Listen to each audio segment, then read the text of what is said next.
Assalamualaikum warahmatullahi wabarakatuh, Sampurasun pemirsa SMTV dimanapun Anda berada. Senang sekali pada kesempatan hari ini saya Bibit Nurvina kembali menjumpai Anda dalam program talk show Bale Sawala. Dan pemirsa, di studio saya sudah tidak sendiri, sudah ada dua orang narasumber yang tentunya pada hari ini sangat berkompeten yang akan membahas tema kita mengenai Pilkades serentak yang demokratis, aman dan berkualitas. Bagaimana mewujudkan kepemimpinan desa yang berintegritas. Nah, sudah hadir bersama dengan kita Ketua Komisi 1 DPRD Kabupaten Sumedang, ada Pak Asep Kurnia, biasa panggilan akrabnya Pak Akur. Pak Akur, kumaha damang Pak? Ya, Alhamdulillah. Selamat malam rekan-rekan SMTV ya, dimanapun berada nih. Oke, luar biasa. Terima kasih Pak Akur di sela-sela kesibukan beliau ini selalu menyempatkan hadir untuk menyapa pemirsa SMTV yang ada di rumah. Dan satu lagi nih pemirsa sebelah ujung yang berkemeja putih nih sudah hadir bersama dengan kita. Nah, ini beliau juga pupuhunya ya, pupuhunya Kepala Dinas Pemberdayaan Masyarakat dan Desa. Ada Pak Kadis, Pak Widodo. Bapak, berdamang Pak? Saya Alhamdulillah. Alhamdulillah. Ya, pemirsa SMTV, kalau kita berbicara mengenai desa, desa ini kan merupakan ujung tombak dari pembangunan dan juga pelayanan publik. Karena itu proses pemilihan kepala desa atau pilkades serentak yang akan digelar ini menjadi momentum penting bagaimana kita bisa menentukan arah pembangunan desa selama 6 tahun ke depan. Nah, namun di balik pesta demokrasi desa ini, pemirsa SMTV, terdapat berbagai tantangan, ya, mulai dari yang sering kita dengar di masyarakat kaitan dengan politik uang, kemudian juga netralitas dari aparat desanya, kemudian juga kadang suka ada polarisasi di masyarakat, hingga pemanfaatan media sosial yang seringkali memicu konflik. Nah, sebelum nanti kita membahas nih pemirsa SMTV mengenai teknis dan sebagainya, nah kita juga ingin tahu bagaimana nih pemerintah daerah dan juga DPRD memastikan pilkades serentak khususnya yang ada di Kabupaten Sumedang ini berjalan demokratis, aman dan juga menghasilkan pemimpin desa yang berkualitas. Mungkin kita terlebih dahulu ke Pak Ketua Komisi ya, ke Pak Akur. Pak, ini kalau dari sisi DPRD ini, DPRD melihat agenda pilkades serentak ini yang akan segera digelar ini, menurut DPRD seperti apa Pak? Baik, yang pertama tentu garda terdepan dalam membangun masyarakat itu ya ada di desa. Ya, jadi kalau kemudian kita ingin mendapatkan desa yang bisa mampu mesejahterakan masyarakat, maka kunci utamanya adalah bagaimana bisa terpilihnya pemimpin-pemimpin di desa. Kepala desa misalnya yang sekarang kita bicarakan, ini akan menjadi kunci penentu bagaimana desa akan bisa mengelola, akan bisa tumbuh ya dengan perencanaan yang baik, kemudian dari perencanaan yang baik itu bisa membawa kesejahteraan bagi masyarakat desa. Iya, jadi punya andil penting ya Pak, ya, bagaimana sangat penting menentukan arah pembangunan dalam desa ya Pak? konteks misalnya pembangunan Sumedang misalnya, Sumedang simpati ya, semakin maju dalam mewujudkan Indonesia Emas 2045, itu salah satu yang paling utamanya adalah membangun desa. Membangun desa. Ya, membangun desa itu artinya berbagai kebijakan diarahkan untuk membuat desa itu bisa maju, bisa berdiri sendiri, kemudian bisa berkembang sendiri dan bisa sejahtera dengan berbagai regulasi yang ada. Nah, regulasi yang ada ini yang kita buat misalnya untuk membangun desa, ada dua kalimatnya yang biasanya seringkali kita dengarkan. Ada membangun desa, ada desa membangun. Membangun desa itu artinya pemerintah daerah dan DPRD secara bersepakat ya, secara sadar bagaimana membuat regulasi yang kemudian menguntungkan pemerintahan desa. Bagaimana membuat anggaran yang berpihak kepada pemerintah desa. Bagaimana kemudian menciptakan program-program yang langsung terasa bagi masyarakat desa. Itu dalam konteks membangun desa. Nah, membangun desa ini juga salah satu kuncinya apa? Yaitu tadi terpilihnya pemimpin di desanya yang memahami berbagai persoalan.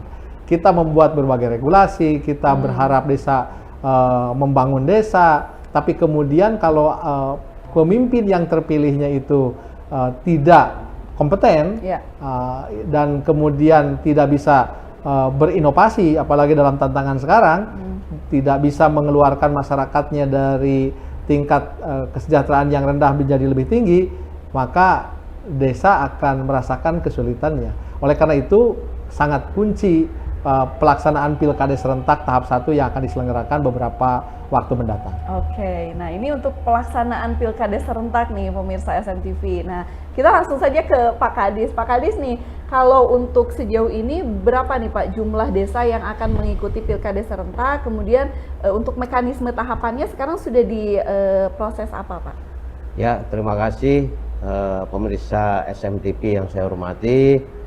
Jadi untuk periode yang sekarang ini kita akan melaksanakan pemilihan untuk 93 desa. 93 desa. Nah, 93 desa ini nantinya akan berkompetisi pada tanggal 28 Oktober. 28 Oktober. 28 Oktober dalam peringatan Sumpah Pemuda juga. Ya, di masyarakat ya mudah-mudahan tetap semangat dan selalu bersemangat untuk membangun desa dengan cara memilih pemimpin secara demokrasi. Iya, 28 itu pelaksanaannya ya. Pak. Kalau sekarang sudah di tahap apa Pak? Sekarang ini pertama kemarin kita sudah tahap pemberitahuan BPD kepada kepala desa bahwa masa jabatan kepala desa akan habis. Terus kedua, sekarang ini juga sudah tahap untuk pembentukan panitia. Pembentukan panitia. Jadi masih ada waktu. Sekarang kan Juni apa ya? Juli, Agustus, September, Oktober. 4 bulan lah ya, kurang lebih 4 bulan lagi. Nah, kalau kesiapan dari pemerintah daerah sendiri bagaimana nih Pak untuk penyelenggaraan ini? Untuk penyelenggaraan kita secara tahapan kita sudah Pak Bupati sudah mengeluarkan SK Bupati tentang tahapan pemilihan. Hanya saja kami masih menunggu rekomendasi dari Kemenkumham wilayah Jawa Barat mengenai peraturan bupati yang memang harus harus mendukung terhadap perubahan peraturan yang lebih tinggi. Nah, jadi rekomnya kemarin kita sudah koordinasi dengan DPRD bahwa ada peraturan daerah yang sudah tidak relevan lagi untuk tahapan pemilihan ini dan itu akan segera dicabut oleh DPRD. Oke, ini kalau DPRD kaitan fungsi legislasi, mengapa ditanggapi? Memang peraturan sebelumnya dengan yang sekarang itu berbeda karena mungkin mekanisme pelaksanaan juga berbeda ya Pak? Ya, ada beberapa hal yang berbeda dan ini juga sangat berpengaruh nanti kepada masyarakat itu sendiri. Dalam konteks tadi yang selalu saya katakan di Bingkai dalam format membangun desa tadi. Membangun desa, kemudian sebelum nanti desa membangun itu sendiri. Apa yang berbeda itu? Sekarang ini masa jabatannya lebih lama. Kalau dulu 6 tahun ya Pak Kadis, sekarang menjadi 8 tahun. Artinya ini lamun cek bahasa orang Sunda nama benar-benar masyarakat itu ditantang sing asak-asaknya ngejo bisi tutung tambagana. Sing asak-asaknya nempo bisi kaduhung jagana. Karena 8 tahun ini kan lama. 8 tahun ini lama. Oleh karena itu berbagai hal karena yang pilkadesnya untuk masa jabatan 8 tahun kalau tidak salah baru tahun ini ya. Baru tahun ini. Oleh karena itu kita juga menyiapkan perangkat regulasinya yang memadai, yang maksimal sehingga kemudian berbagai hal tadi itu dalam rangka mendapatkan pemimpin yang berkualitas, pemimpin yang berintegritas gitu ya. Ini benar-benar bisa kita dapatkan. Nah, regulasi yang kita bentuk ini kenapa kalau disebut kok ini lambat gitu ya, kok belum, karena memang pemerintah waktu itu sangat hati-hati juga menerbitkan ini. Termasuk nanti bukan hanya sekedar, kan biasanya begini, ketika pilkades itu, oh si ini nih layak, ajukan aja kan gitu ya. Nah, ke depan memang harus dipikirkan juga fungsi-fungsi pengkaderan. Ya, termasuk mungkin kami di DPRD yang notabene adalah kepanjangan partai politik juga. Ini penting juga untuk mempersiapkan kader-kadernya terbaik gitu ya, sehingga pada saat pilkades itu yang siap maju itu adalah orang yang memang sudah punya kompetensi yang cukup, sudah punya pengetahuan yang cukup dari sisi kehidupan ekonomi dan sebagainya juga sudah memadai, sehingga bukan coba-coba karena yang mereka bawa adalah masyarakat desa itu sendiri. Segerbong gitu ya, Pak, ya? Kembali ke yang tadi pertanyaan, apakah dari sisi regulasi, ya, kami sudah terus berkoordinasi dalam kapasitas sebagai Ketua Komisi 1 dengan rekan-rekan Komisi 1 yang bermitra dengan rekan-rekan DPMD, selalu ingin memastikan bagaimana Pilkades di 93 desa ini lancar. Ya. Ini adalah Pilkades percontohan di tahap 1 ini dengan berbagai dinamikanya.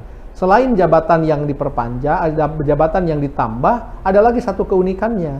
Kita bersepakat kita akan menggunakan e-voting untuk seluruh desa, tapi untuk satu TPS dulu percobaan ya. Nah, kombinasi ini keinginan dari kami ini diterjemahkan oleh DPMD yang nanti juga bisa digali juga informasinya, sehingga ada digitalisasinya jalan. Kita paham bahwa Sumedang ini adalah juaranya di berbagai penerapan digitalisasi, tapi juga tentu ada tantangannya. Ya, seperti apa nanti bisa digali juga dari rekan di Pak Kadis di DPMD. Tapi intinya dari sisi pengawasan, ya, dari sisi legislasi kita sampaikan ada beberapa kekurangan, masih ada yang harus dipercepat, dan kita memberikan bantuan tenaga terutama ya untuk ikut serta dengan pemerintah daerah melakukan perbaikan dan persiapan regulasi supaya di penghujungnya nanti, karena biasanya nih pengalaman saya waktu ngurusin pemilu dulu itu, kepastian hukum itu hal yang utama. Itulah mau digugat sampai manapun, mau dipersoalkan sampai manapun, ketika kepastian hukumnya, regulasinya ajeg, penyelenggara itu tenang saja. Nah, membuat penyelenggara tenang itu sedang kami persiapkan, sedang dipersiapkan. Oke. Kalau tantangan terbesarnya nih Pak yang dirasakan nih seperti apa nih untuk pelaksanaan Pilkades serentak ini? Karena kan memang sesuatu yang baru begitu. Ya.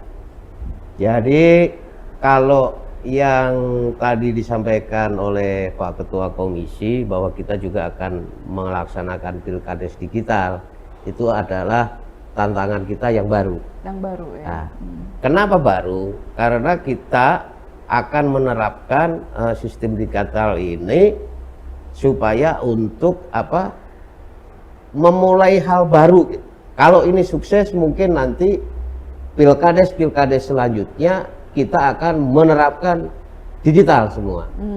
Nah, untuk yang sekarang ini baru 93 TPS. 93 TPS tersebar di setiap desa. Tantangan bagi kami bagaimana kita bisa mensosialisasikan seluas-luasnya kepada masyarakat tentang tata cara bagaimana melaksanakan pemilihan secara digital ini. Iya, kami bukan nih Pak di SMTV, kita sosialisasi nanti untuk e-voting Bapak khusus harus ada satu episode khusus mengenai sosialisasi e-voting, karena kita juga ingin tahu nih Pak, seberapa besar sih antusiasme masyarakat untuk menyambut sekarang Pak Pilkada serentak ini. Kan kalau euforia, kalau Pak Akur sudah mengalami ya vibes-nya kalau pilkada seperti apa, kemudian juga pileg seperti apa. Nah, ini vibes untuk pilkada serentak seperti apa ya di daerah? Karena kan memang tidak semua ya Pak, tidak semua desa, hanya 93 desa. Sesaat lagi pemirsa SMTV jangan kemana-mana, kita akan masih berbincang dengan Pak Kadis Pemdes dan juga Pak Akur ya, Ketua Komisi 1 DPRD Kabupaten Sumedang. Jangan kemana-mana, masih di Balai Sawala SMTV HS Bisa.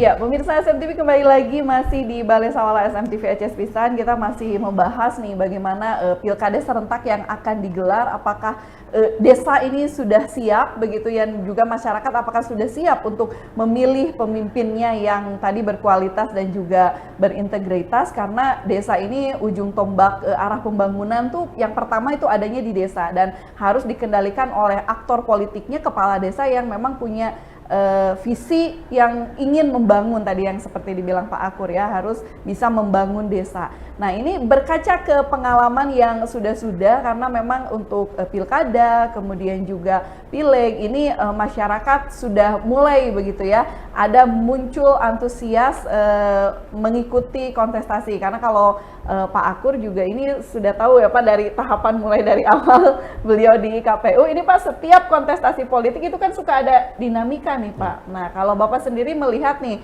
animo masyarakat situasi saat ini seperti apa Pak? Ya, biasanya pilkades itu termasuk yang paling ditunggu dibanding pilkada, pileg ya, pileg, pil-pilan lainnya ya, pilpres dan sebagainya lah.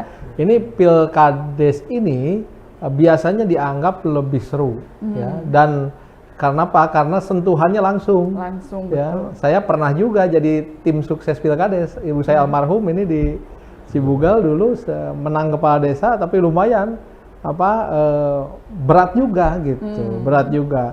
Apa beratnya? Karena ini berkaitan dengan pemahaman warga bahwa ada istilah kalau di lembur-lembur mah buruk-buruk papan jati, hade goreng dulur sorangan, kan gitu ya. Nah inilah yang kemudian kadang-kadang ada semacam euforia, semangat ya untuk menang.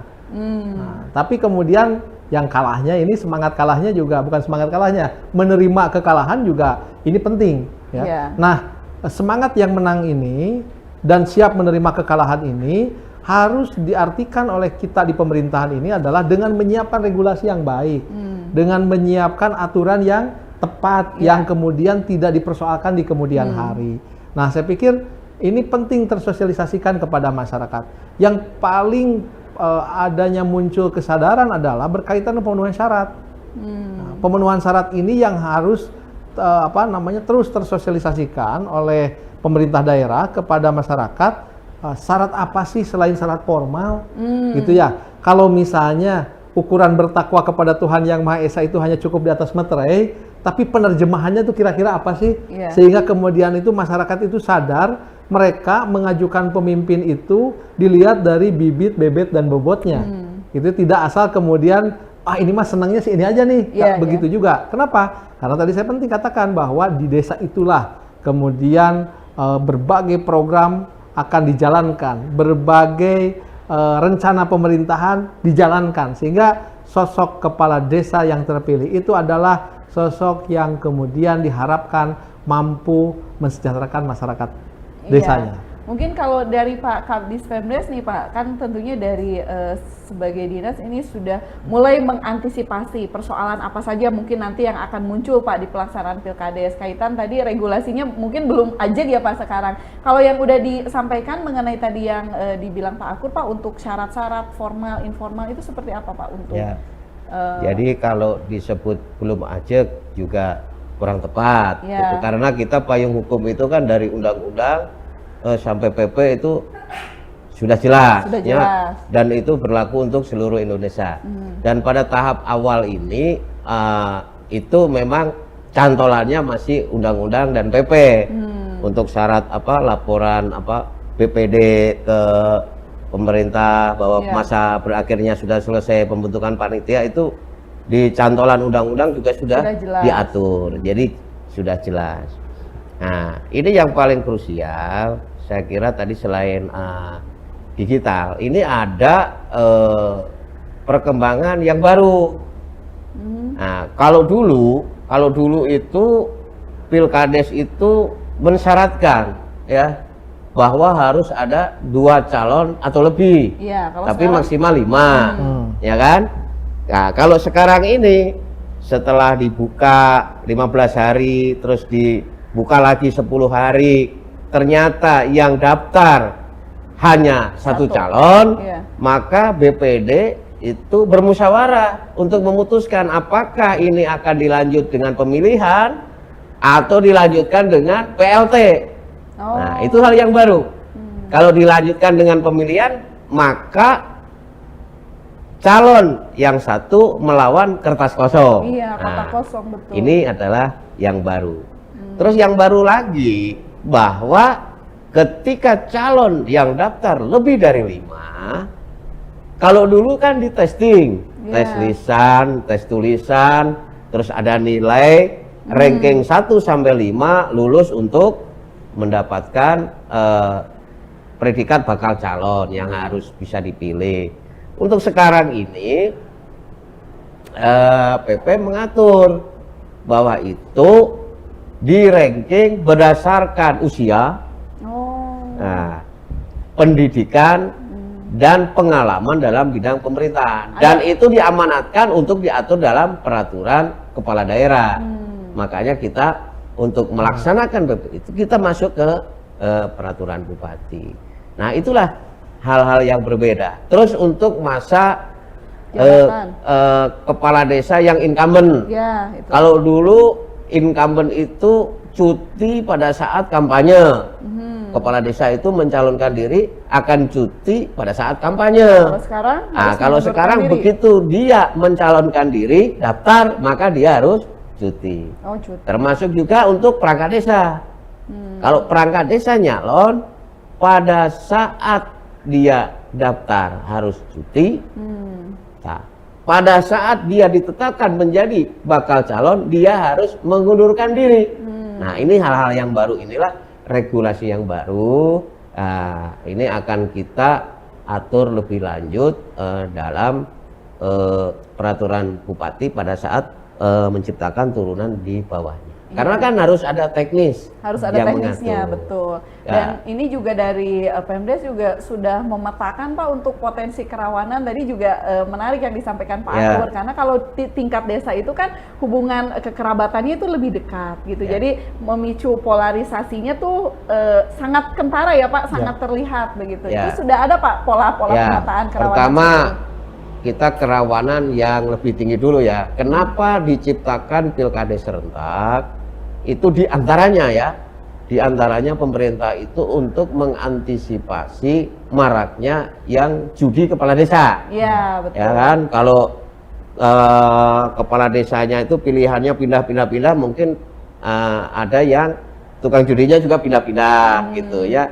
Nah, sehingga diserentakkan itu untuk meminimalisir itu. Yang kedua, kita selalu tekankan bahwa dari tadi Pak Ketua Komisi menciptakan produk hukum yang jelas, itu juga adalah hal utama untuk mengantisipasi kerawanan. Terus selanjutnya kita juga sudah sampaikan kepada seluruh camat, seluruh panitia, Iya. bahwa turunan-turunan untuk mengamankan di tingkat desa itu bisa dilaksanakan, tapi secara sesuai dengan kewilayahan masing-masing. Saya contohkan, misalnya kan kampanye sekarang ini kan tidak seperti dulu. Kalau kampanye itu biasanya selain memasang baliho, tapi semuanya memasang baliho di satu tempat. Iya. Itu juga kan untuk keamanan, ketertiban, dan bahwa tidak ada tempat strategis yang hanya diisi oleh Calon salah satu tertentu. calon. Nah, Betul. itu diantaranya.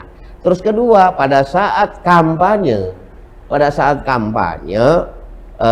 di ruangan Terbuka, tertutup. tertutup. Nah, sekarang mah kampanye terbuka juga itu disiapkan hanya untuk baliho. Oh.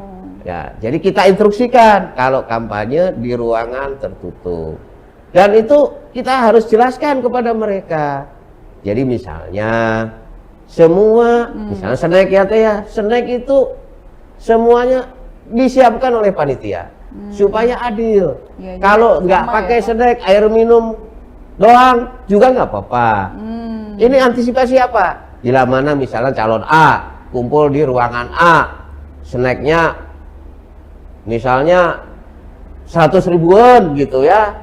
Nah, itu kan juga nanti memancing perbedaan.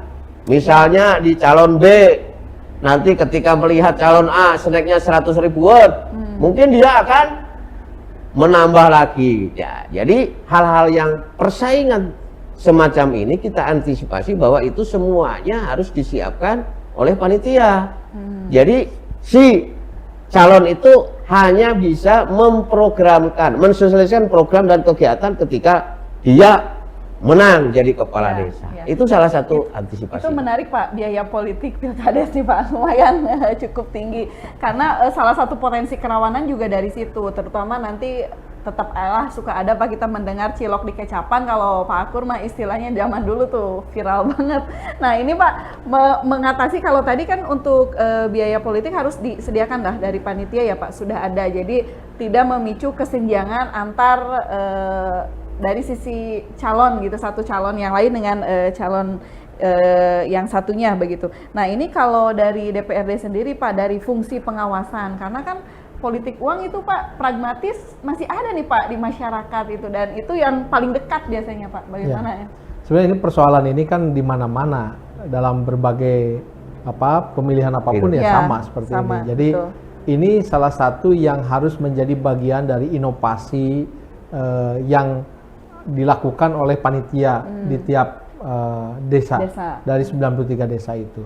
Mungkin kalau boleh menyarankan, DPMD nanti membuat informasi tuh bagi desa yang sangat inovasi ya, yang bisa mencegah politik uang gitu ya, kayak gitulah. Itu dapat apresiasi, bisa saja seperti itu nanti. Karena dengan cara tadi tuh inovasi semua kita fasilitasi, mereka tinggal mempersiapkan diri dengan baik. Kalau agamanya sama, agama misalnya Islam, ada cara-caranya bagaimana kemudian akhirnya menyatakan bersedia untuk menduduki atau berjuang mendapatkan jabatan yang yang sedang dan harus diperjuangkan itu. Nah, saya lebih mencoba kepada satu, inovasi dari panitia itu sendiri. Kedua, dari regulasinya sendiri. Ada nggak regulasi yang ada tadi itu yang memang mengunci supaya tidak terjadi tindakan-tindakan yang tidak patut dijadikan contoh ketika harapan kita adalah bagaimana orang terpilih itu nanti bisa fokus membangun desa. Dengan kata lain beginilah, kalau kemudian belum apa-apa orang sudah mulai bicaranya punya duit berapa untuk nyalon kepala desa, budgetnya kan begitu. Nah ini yang kemudian bisa nggak pemerintah daerah termasuk kami di DPRD menjawab itu? Nggak, bukan gitu, kita balik gitu kan, bukan punya duit berapa nih, tapi tadi walaupun ada syarat formalnya ya. Apa yang menjadikan seorang warga negara itu layak untuk menjadi calon kepala desa. Nah ini yang harus digaungkan oleh pemerintah daerah, termasuk oleh panitia, bahwa yang kriteria utamanya apa begitu? Apakah betul nih dari kriteria kapasitas itu yang ada kapasitas, kemudian juga ada yang atau langsung keloncat ke yang isi tasnya aja, lihat berapa sih dia punya duitnya gitu ya. Karena nah ini yang barangkali nanti bisa digambarkan juga, ada nggak di regulasi itu Pak Kepala untuk mengatur supaya si calon juga sangat harus berhati-hati lah. Apalagi sekarang kalau orientasinya anggaran ya, politik anggaran ke desa sekarang sedang ada perubahan yang mendasar nih ya. Jadi kalau diartikan dulu itu wah desa itu, nah ini kan orientasinya sudah salah nih. Desa itu pusatnya uang, dana desa, gitu ya.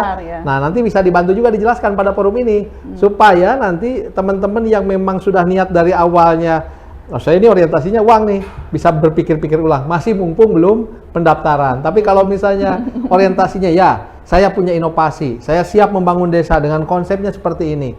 Saya bisa meningkatkan pendapatan asli desa dengan caranya begini. Saya pikir itu bisa menjadi bagian yang menarik untuk menjadi bakal calon.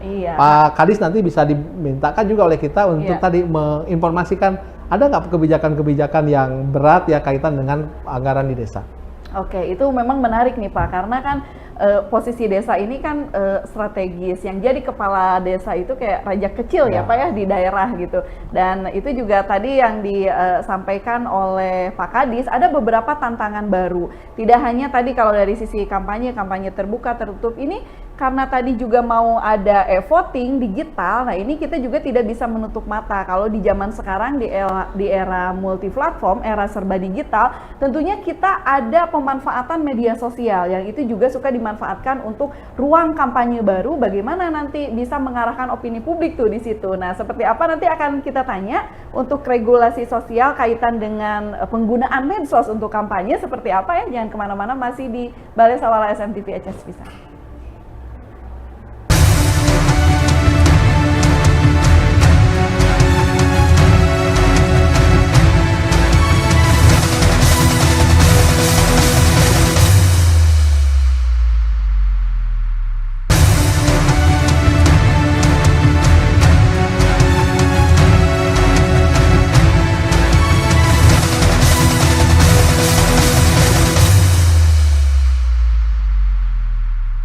Ya, pemirsa SMTV kembali lagi masih di Balai Sawala SMTV HS Pisan. Kita masih membahas bagaimana nih nanti pelaksanaan dan juga persiapan ya sekarang untuk pilkades serentak. Nah, bagaimana kita bisa mewujudkan pilkades serentak yang demokratis, aman, dan juga mewujudkan kepemimpinan di desa yang berkualitas begitu.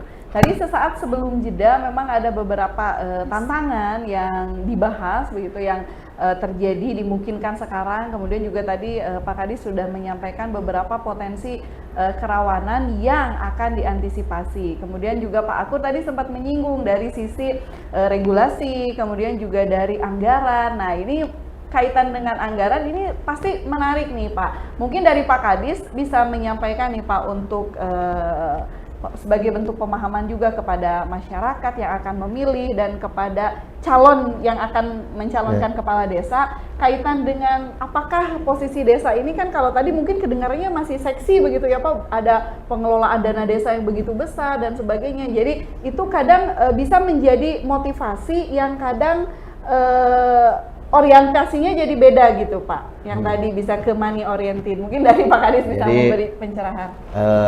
Kalau melihat perkembangan sekarang, saya sebagai Kadis PMD itu sebenarnya lagi bahagia. Bahagia kenapa Pak? Kenapa? Ketika dana desa turun, ternyata antusiasme untuk mencalonkan menjadi kepala desa itu tidak surut. Artinya tendensinya itu bukan jumlah besar kecilnya dana desa. Kan kalau mungkin dulu itu 1 miliar lebih ya, 1,3, 1,2, sekarang itu kan hanya 300-an. Ternyata antusiasme untuk menjadi calon kepala desa itu masih tinggi. Saya contohkan pada saat PAW. PAW itu selalu lebih dari 2 calonnya. Ada bahkan yang 5. Nah, sekarang di Jatinangor juga 3. Besok jadi ya, 3. Jadi kalau desa diartikan berdasarkan adat istiadat itu memang masih berdasarkan adat istiadat, sesuatu yang tidak bisa diukur dengan logika. Ya, karena apa? Kalau dibicarakan dengan jumlah gaji dan tunjangan, itu juga tidak besar. Tapi semangat untuk mencalonkan diri itu memang sangat luar biasa.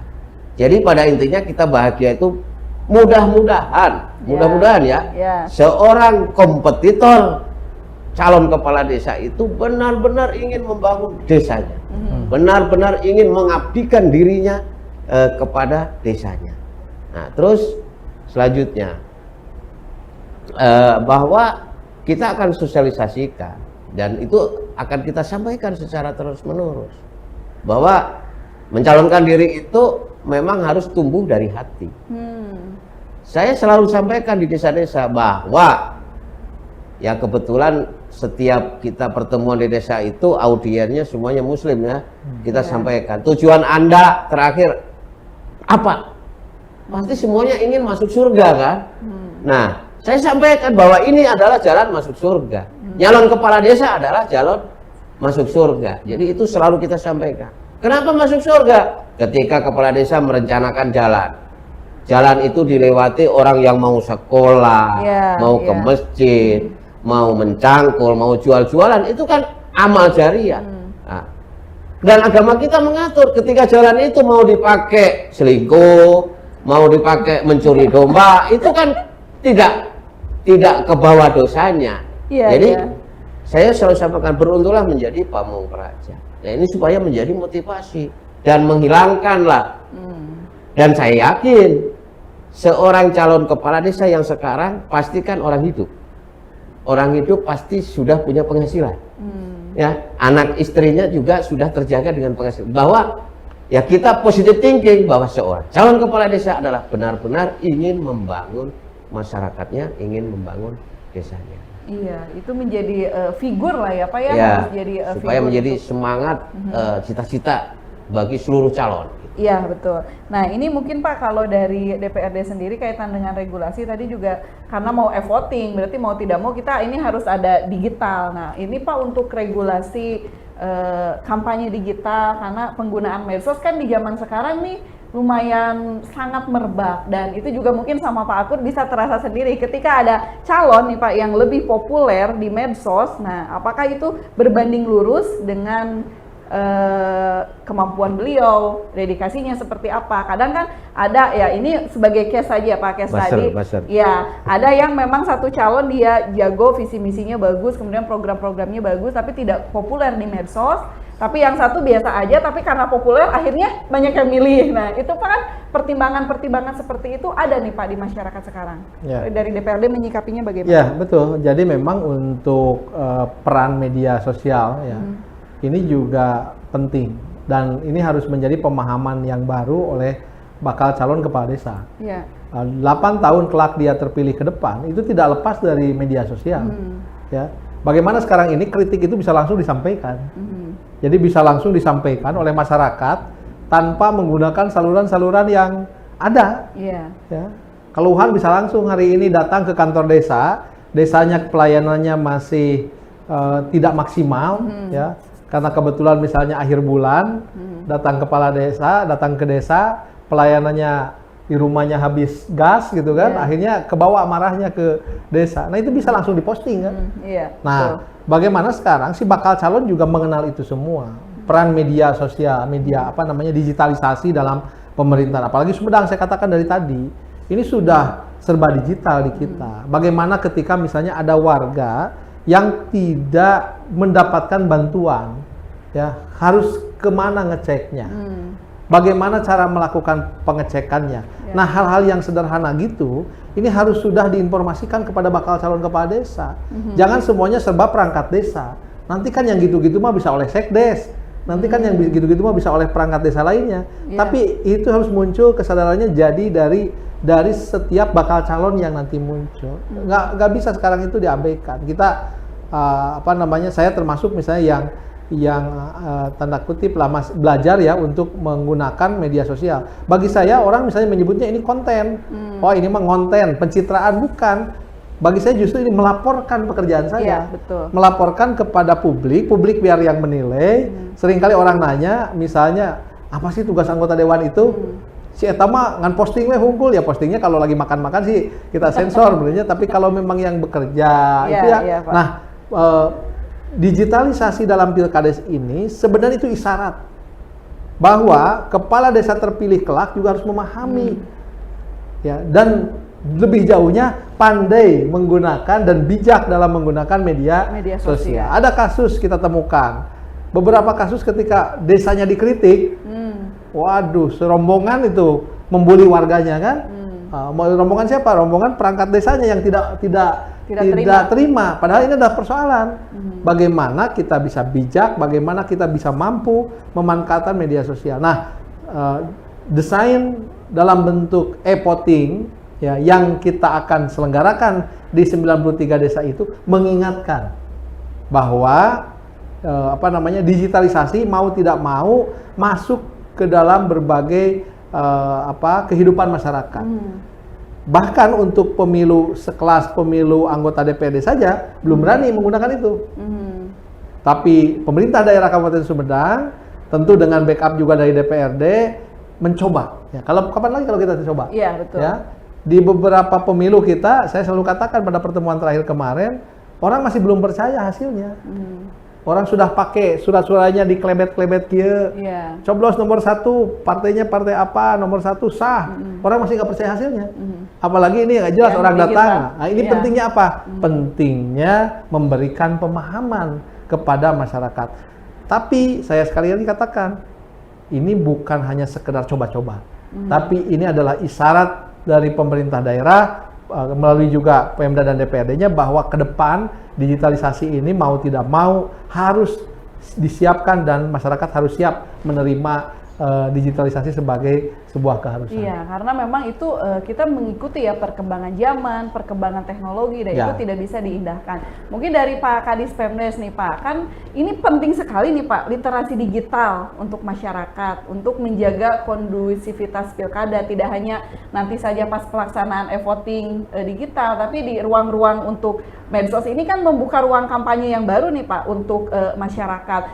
Kadang kalau di medsos itu tidak ada saringan Pak Punten, kadang hoax tuh bisa muncul atau black campaign itu bisa muncul dan bisa dimanfaatkan gitu. Nah ini dari Pak Kadis Pemdes, apakah nanti mungkin di regulasi yang itu akan dituangkan untuk hal-hal seperti ini, bagaimana Pak? Jadi untuk media sosial, tim dari kami, panitia Pilkades Kabupaten akan menggunakan Dinas Kominfo. Jadi kami sudah koordinasi. Ya. Jadi sepanjang kampanye positif itu clear. Jadi kalau kampanyenya yang hitam atau menjatuhkan lawan atau menjelekkan lawan yang bisa mengundang keributan, keamanan dan ketertiban, maka itu akan disensor. Entah apa caranya, mungkin itu tugas dari Kominfo nantinya. Jadi saya yakin pada saat sekarang ini antara kampanye yang tadi bertemu langsung dengan masyarakat dengan digital, saya kira bakal marak digital. Iya, karena lebih mudah ya digital Pak? itu dia batasan waktunya tidak terbatas. Artinya mungkin orang yang mau mencalonkan diri atau daftar nanti pada tanggal 3 Agustus, mulai dari sekarang itu sudah sudah membuat plafon digital, sudah apa istilahnya posting dan lain sebagainya. Dan itu kan dibolehkan secara undang-undang ITE. Nah, itu teh. Terus untuk tadi ada pertanyaan masalah anggaran. Jadi kenapa kita belum bisa semua? Itu juga karena memang kita masih istilahnya melaksanakan instruksi dari provinsi. Ya.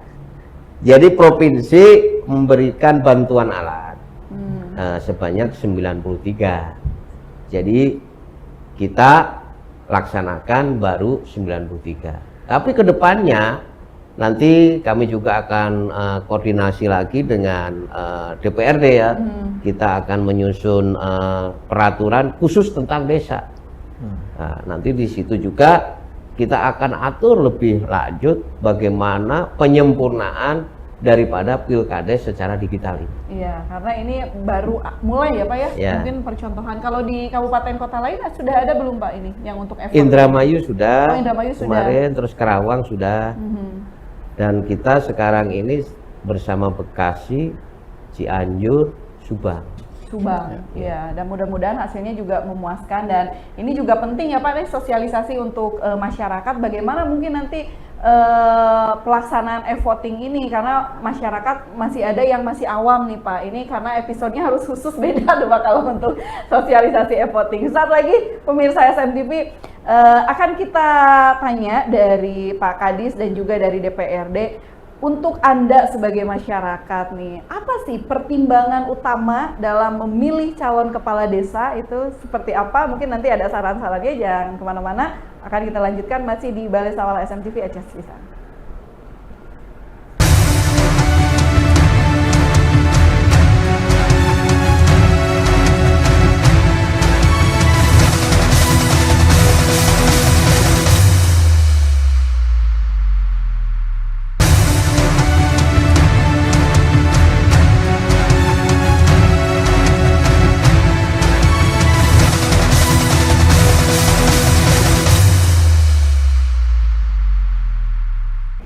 pemirsa SMTV, terima kasih Anda masih setia bersama dengan kami di sini. Masih ada Pak Kadis, Pemdes ya, Pak Widodo, dan juga Pak Akur yang selalu semangat kayaknya di setiap kegiatan begitu ya.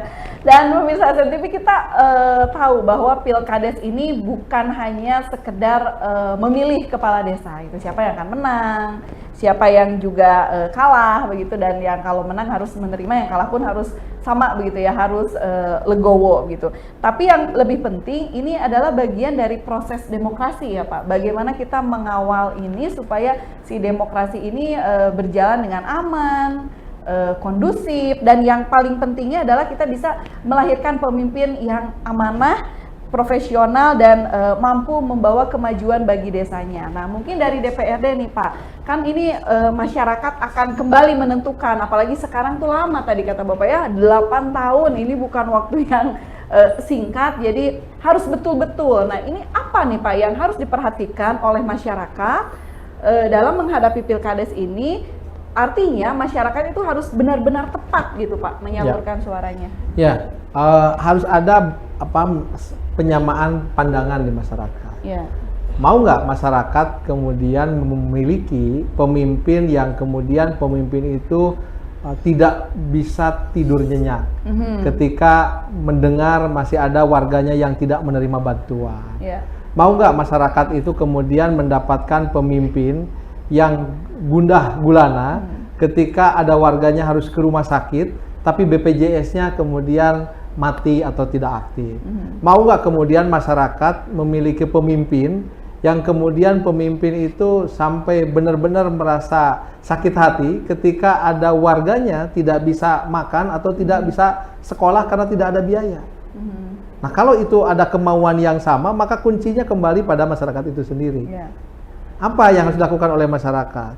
Sekali lagi, Pilkades ini benar-benar puncak, kalau menurut teman saya, benar-benar dari puncak kesadaran nanti dari warga untuk bisa menentukan pemimpin yang dekat dengan masyarakat.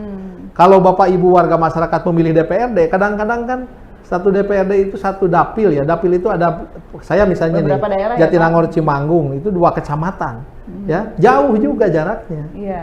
Tapi kalau memilih kepala desa yang notabene dia tinggal di desa itu dan kemudian itu salah dalam memilihnya, kebayang nggak sakitnya itu benar-benar di sini nih.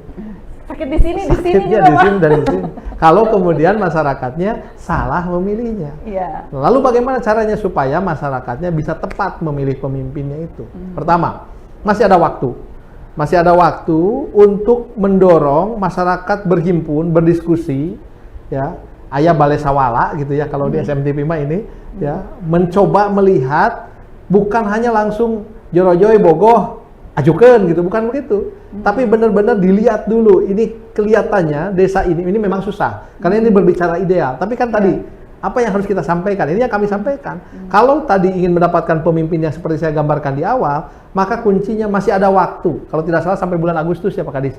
Sampai sebelum orang didaftarkan, ya, atau daftar gitu ya ke pemerintah daerah melalui panitia Pilkades, ada waktu untuk menyiapkan, untuk menguji.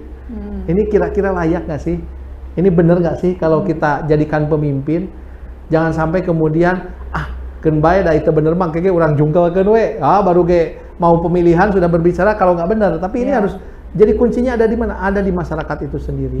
Masyarakat inilah yang kemudian bisa menggunakan berbagai cara mengenali pemimpinnya dari benar-benar jarak dekat sehingga kemudian nanti antara harapan masyarakat dengan kenyataan terpilih pemimpin yang berkualitas itu berkaitan erat dan saling menentukan satu sama lain. Tugas kita, tugas pemerintah daerah, tugas DPRD, bagaimana kita menyiapkan lapangan, ya, menyiapkan lapangan kompetensi ini dengan tepat, ya. Ketika nanti semua orang sudah masuk ke lapangan itu, benar-benar dia bisa bermain dengan nyaman.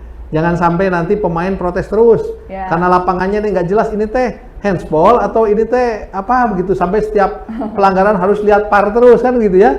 Nah, ada waktu.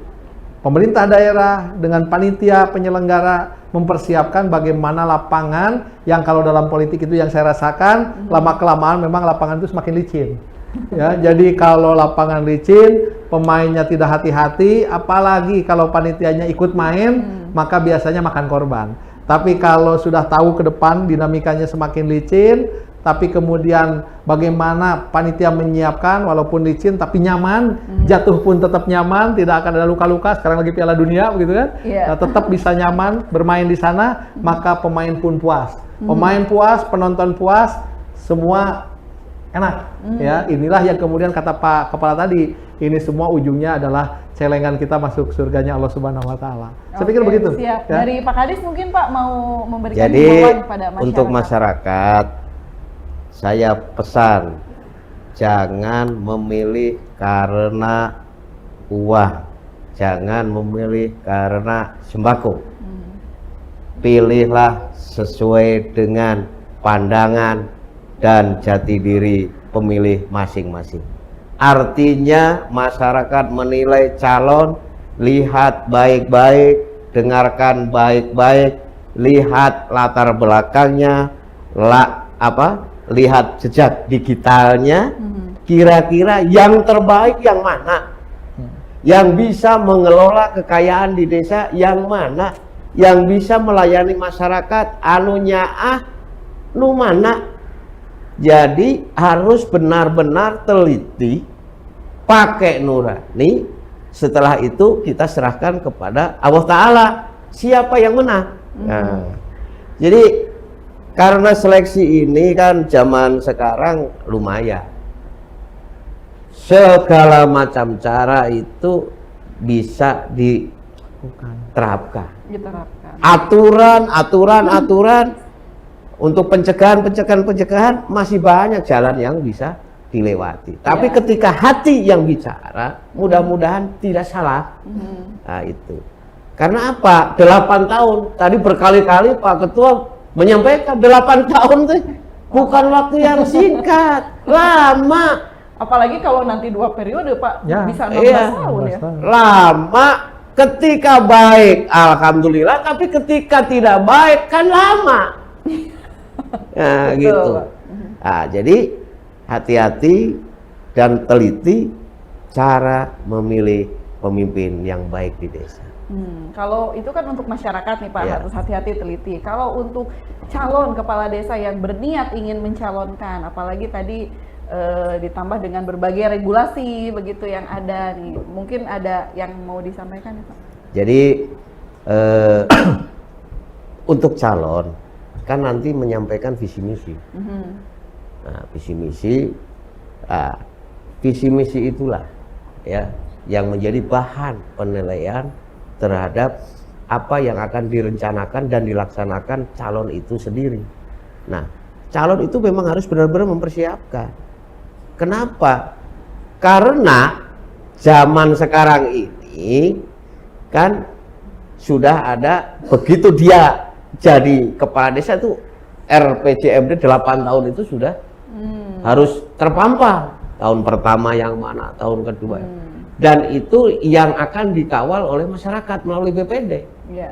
Jadi sekarang mah sudah jelas, sampai akhir masa jabatan mana yang belum dikerjakan. Puguh ketinggal ya, Kelihatan.